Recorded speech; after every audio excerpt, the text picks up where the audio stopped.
What's up, family? Jared the Bossman here.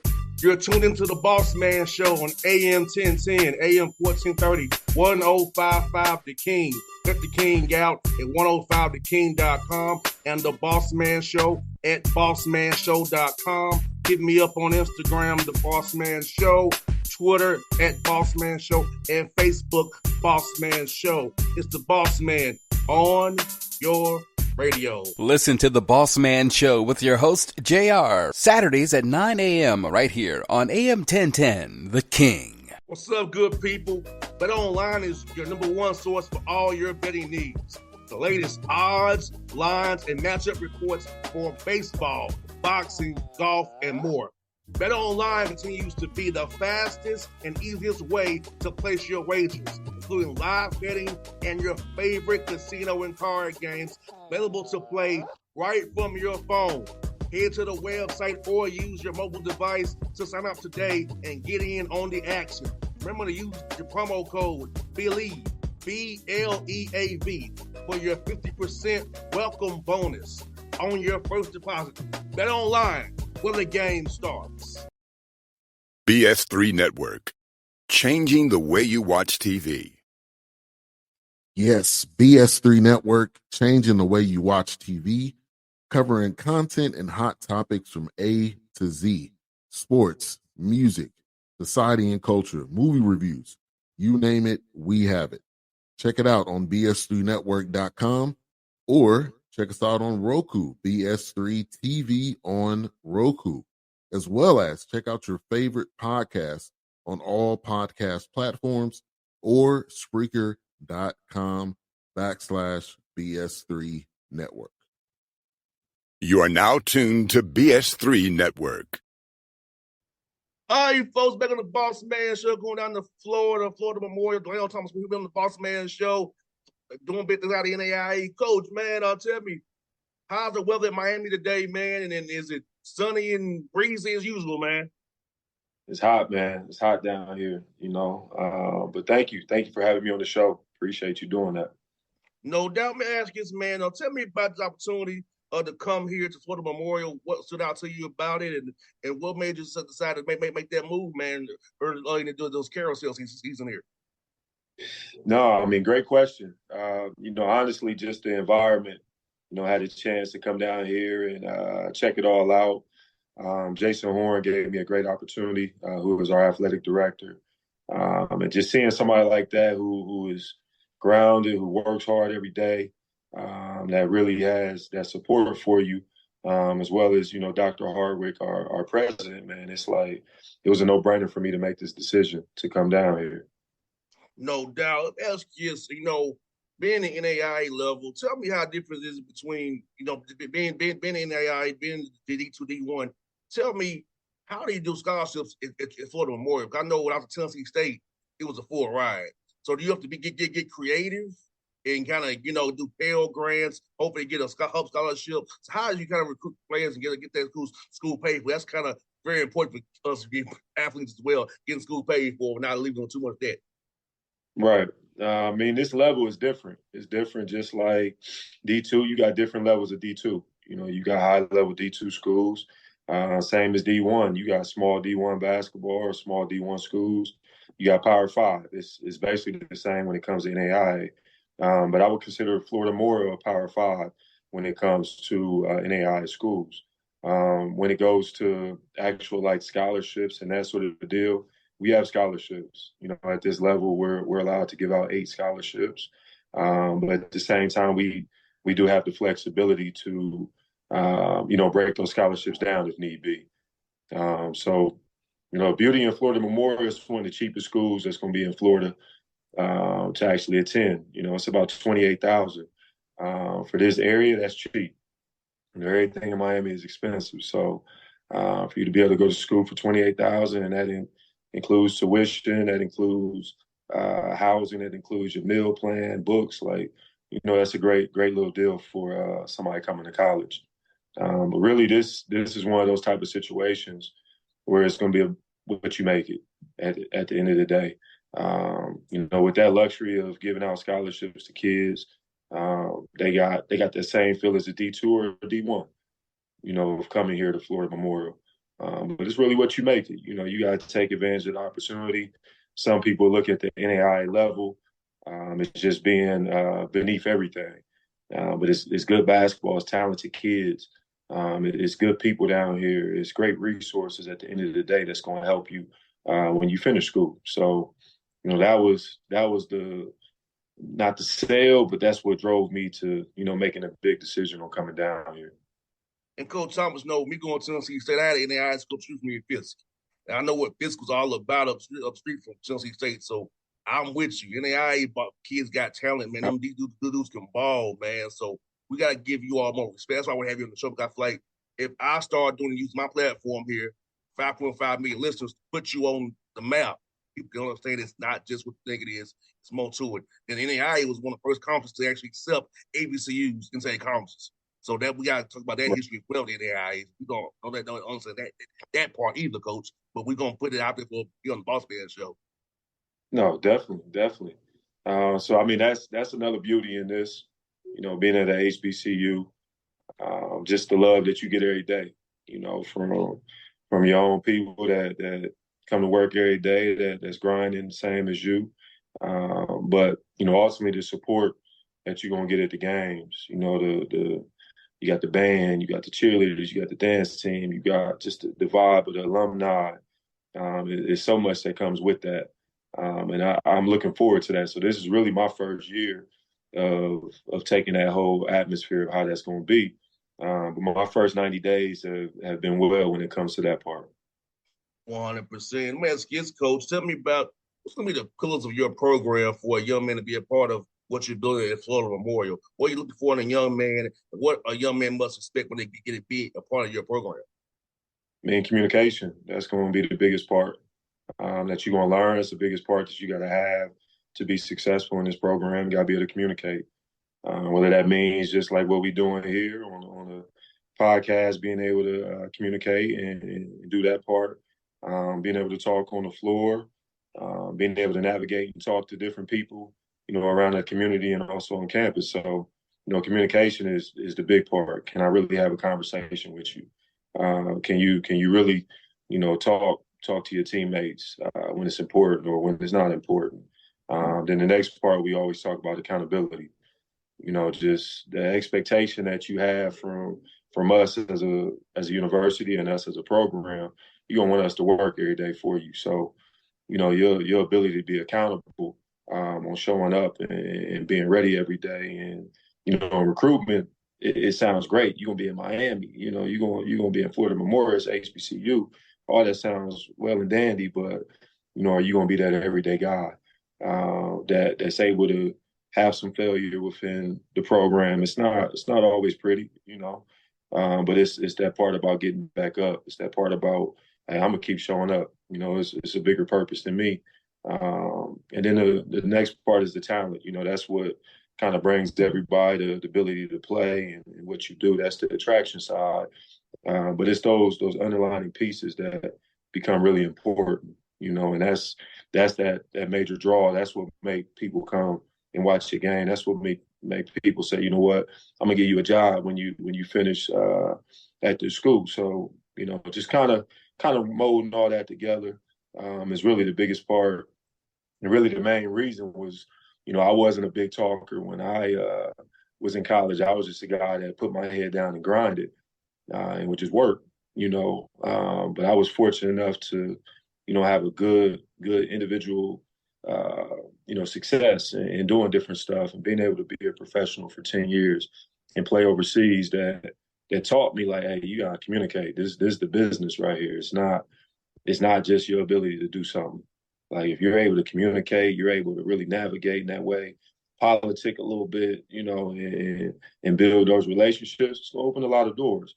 And then people will start seeing your talents for more than what it is. And this is the perfect time with how everything is going on with social media and all that. Like, you got a chance to really sell yourself and your brand. So that's really what we teaching every day. But ultimately treating these guys like human beings, building that relationship for when they do finish school and they finish playing ball. Like, hey, we coming to their weddings, we sending their kids stuff when they need stuff. Like, it's that feel that you want to have, that family base. So, that's what I enjoy about it. No doubt. My dad's a coach too. I can tell you on Father's Day how his phone blows up with guys he coached and played for him, and we taking him to different weddings, baby showers, cookouts. So seeing my father's highest players treat him still, he's 80-something years old. It's like, yeah, it's really a 40-year relationship that you build with these young men. Hopefully longer than that when you recruit a young man. And I was like you too, coach. When I played, I wasn't a talker. I just did my job. And Exactly. though that I'm a radio dude, 14 years later, I didn't talk that much. People are just surprised because I just did my job. Yeah. Now, Coach West, man, knowing what you're in Miami, knowing that you can get to certain places in a certain amount of time driving wise in Florida, just talk about that recruiting piece of it and just seeing how you can draw a circle around Miami, find talent you need. If you want to get into Georgia, you can too. It's a lot of ton of Southeast down in Florida as well. You can find and bring that program that fits what you're trying to build down there. Man, that's the beauty in this spot. It's opportunity like that, like you talking about in recruiting. We got about 10 kids from Florida in our area, which was great to be able to recruit Florida. Talent, a lot of talent around here. We got one kid from Georgia that we're excited to have, but we need to tap into Georgia even more. And that's the beauty in this. We're able to touch some of these southern states and really find a lot of different talent around the country. It's not just one area we're looking at. It's just really, you gotta fit those criteria, man. You gotta be hungry right now for life right now, trying to do something different with yourself. So, for us, we're able to get on the road. We're able to navigate on the internet. We're able to make phone calls. I got a great staff that love to build relationship with young men and recruit. These dudes are great recruiters that I have, on my staff. So I'm blessed and thankful to have that. That I feel like we can go out and get any kid because it's a lot that we can offer them being in this area. It's a lot that we can offer them being at Florida Memorial. And academically wise, internships been in Miami. With it being a tech hub the way it is now, a lot of industry in Miami as Miami grows and sprawls out even more. You do the right things with your internship, you have a job after basketball when the ball starts bouncing. So I feel like Florida Memorial presents that as well for young men who want to get into finance and tech. Hey, it's right there in your back door. Go get an internship in summertime, and when you don't do as much classwork, and prime sow those seeds right now. Right, exactly. So I mean, that's the part. So you talk about those resources that are there for them. On top of that, we come here, we win. When you win, that's going to put even more eyes onto this program, to the university, to the guys that's here. It's going to open up a lot of doors. So I'm looking forward to it. Now, let me ask you this, man. For you, Coach, when did you decide you wanted to get into coaching? At what point in your career, you playing overseas, did you say, hey, I want to try this thing, get coaching, and try to help young men out the rest of my career and rest of my professional life? That's a great question. That's one of them where I was a basketball type dude. Just that's what I was going to do. I didn't have a next step. I honestly didn't even have my degree when I was over there playing. Like I left college early. I had the opportunity to go be a professional. I took it. But that downtime overseas, a lot of times you don't have much to do when you're not training, when you're not practicing, you don't have a game. So I had an opportunity to coach some of the youth teams. That was probably some of the hardest coaching I did, mainly because the language barrier. A lot of those kids didn't speak English, so I had to figure out how to navigate a little bit and talk the basketball lingo, but have some patience and show it. But I fell in love with it just doing that. So each contract I got, over my 10-year career, I made sure that I was able to coach a youth team or do something like that, just on the side. So then once in 2014, I stopped playing at that time. It came back like, what am I going to do when I came back to the States? And it was all about coaching. So I was fortunate enough to be able to go back to the school that I played at in Shawnee State University, get my degree, and assist and coach at that time, and eventually work my way up to being a head coach. No doubt. And also, I feel like when you, even at what level you coach, you just get to be the head coach, make decisions, man. You feel like those youth coaching experiences has helped you as a head coach because you kind of got that your feet wet, being a head coach. I know it's a youth level, but you got to make decisions, do ATOs, stuff like that. So do practice plans. So that kind of help you as you became a professional college coach now. What you did over there in the overseas. For sure, I would say it did because coaching those teams, it was pretty much me. Maybe I had an assistant sometimes, but pretty much I was doing everything. And then this is probably the beauty about the NAIA level. You're gonna carry a lot of different hats. It is not just one role or one focus that any coach is gonna have. Like you're gonna be navigating, you're gonna do director or ops type stuff. You might have to wash laundry. You might have to help in study hall, make sure everything is good with the grades. Like it's a lot that goes with it. But, all in all, I would just say, those type of experiences, help you for what's next to come. You don't go through all those different scenarios just for yourself. So, that's the thing about coaching. Like everything that's been built into you, that's how you pour out to these kids. Because you start realizing like everything you went through from the good, the bad to ugly is really for somebody else, and you're gonna be able to help change their life, especially if they listen to you. But pouring out that information is what you're supposed to do. After you said something so profound, I said that to my interns before they graduated. Hey, I learned every aspect of radio, whether it be the board ops, the phone, the mics, the hosting, the sound checks, the selling. I learned every aspect of this business. So another part of the business I can't do. So I appreciate it, every part of it. And I try to instill in my interns like, hey, look, learn every facet. So when you get to your where you want to be at, you can do everything. You don't have to depend on anybody to do anything. I can do every function myself if I have you all. But I have you all so I can pour into and teach you. But know every facet of what you're doing. So I feel like you appreciate it more when you know how to do everything that your job entails and then some. Exactly. Yeah. No doubt. Coach Thomas, man, good to meet you today, man. Good to talk to you, man. And I'll be cheering for your team. I'll be covering you guys. I'm meeting them off while we stay in contact with each other. So if in Atlanta, if I'm in Miami, I do come down there twice with the Atlanta Hawks. So we definitely got to get up when I come down to town, man, and get with you, brother. For sure, man. Need you to send me some Georgia kids, man. I can do that for you. No, thank you. Thank you for having me on the show, man. Much success with everything that you're doing. Keep pushing, keep grinding on it. When you got a moment after we win it all, go ahead and invite me back. I sure will, Coach. And you'll be on before that, Coach. Believe me on that one, brother. Yes, sir. All right. BS3 Network. Changing the way you watch TV. Yes, BS3 Network, changing the way you watch TV, covering content and hot topics from A to Z. Sports, music, society and culture, movie reviews. You name it, we have it. Check it out on bs3network.com or check us out on Roku, BS3 TV on Roku, as well as check out your favorite podcast on all podcast platforms or Spreaker.com/BS3 Network. You are now tuned to BS3 Network. What's up, good people? Bet Online is your number one source for all your betting needs. The latest odds, lines, and matchup reports for baseball, boxing, golf, and more.